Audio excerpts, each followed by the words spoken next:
Untuk soalan bahagian B, soalan 1, rajah 1 menunjukkan suatu kebakaran yang berlaku di dapur rumah Puan Angela.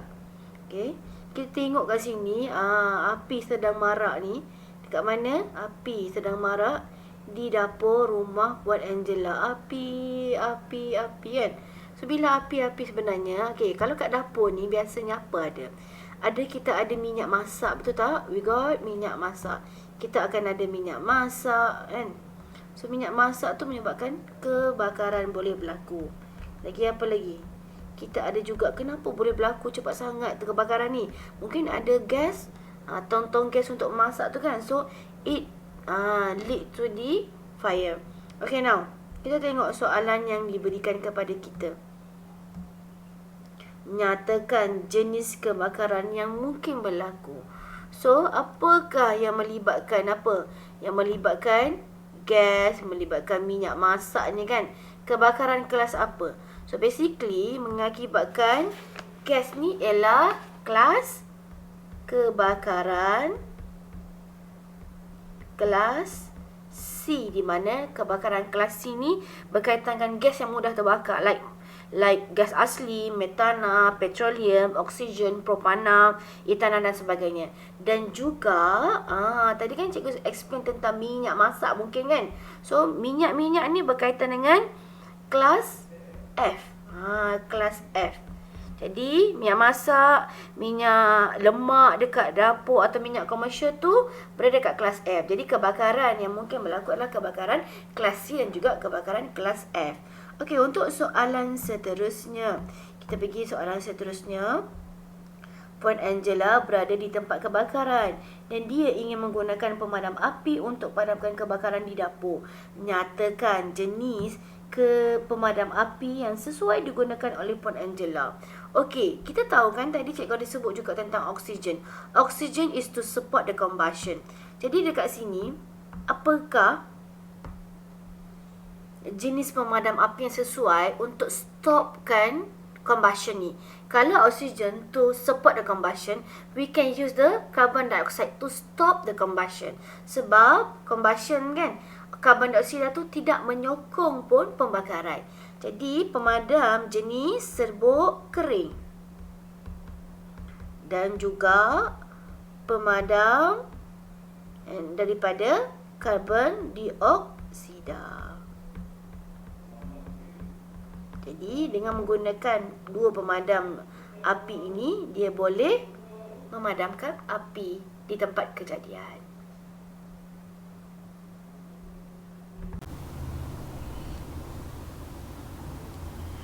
Untuk soalan C, anda dibekalkan dengan bahan-bahan di bawah. Okey, kita ada apa? Kita ada cuka, kita ada gelang getah, serbuk bikarbonat dan juga beg plastik. Anda diminta untuk mencipta satu alat yang dapat membantu Puan Angela untuk memadamkan api di dapur. Tuliskan langkah-langkah untuk mencipta alat tersebut dan langkah-langkah untuk memadamkan api. So maksudnya kat sini kita kena explain macam mana nak guna bahan-bahan yang diberi untuk memadamkan api. So kita tengok kat sini.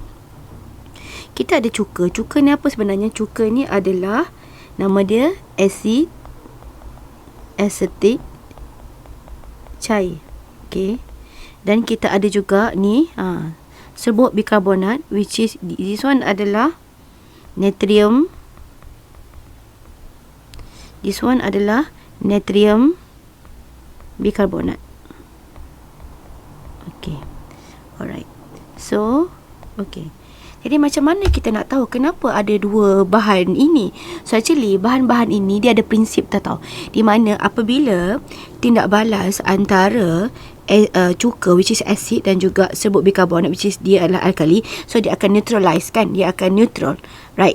So basically cuka dengan serbuk bikarbonat bila dia bertindak balas, dia akan menghasilkan gas CO2. So benda ni, bila dua benda ni dia combine, so dia akan hasilkan apa? Dia akan hasilkan CO2. Di mana kita tahu CO2 ni sebenarnya untuk apa? Untuk padamkan api. Yes, untuk padamkan api. Okay, so daripada sinilah kita explain. Sebab dia akan kurangkan oksigen. Sebab kalau ada oksigen, oksigen support combustion. Tapi bila dia keluarkan karbon dioksida, dia boleh menghentikan kebakaran. Jadi di sini, how to do this, kita buat adalah, cara dia adalah, pertama masukkan serbuk bikarbonat ke dalam beg plastik. Sebab kita diberi beg plastik kan, masukkan serbuk bikarbonat ke dalam beg plastik. Okey, dah masukkan. Yang kedua adalah kita masukkan pula cuka. Masukkan cuka dan ikat menggunakan gelang getah kan. So dia guna apa? Dia guna ni lah, menggunakan gelang getah yang kita ada. Okay. So masukkan cuka dan ikat plastik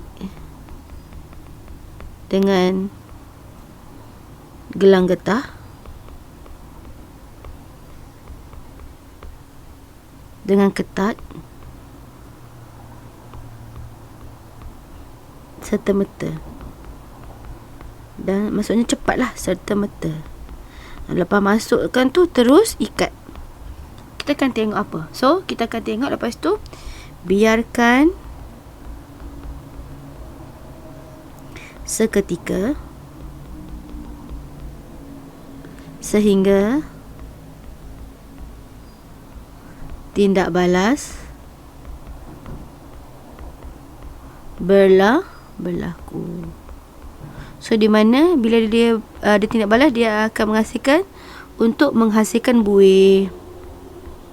So bila dihasilkan buih kan, kita tahulah karbon dioksida telah dihasilkan. So kalau sini saya boleh tulis, kat sini kita tunjuk. Okey, so kita boleh tulis, so dia serbuk bikarbonat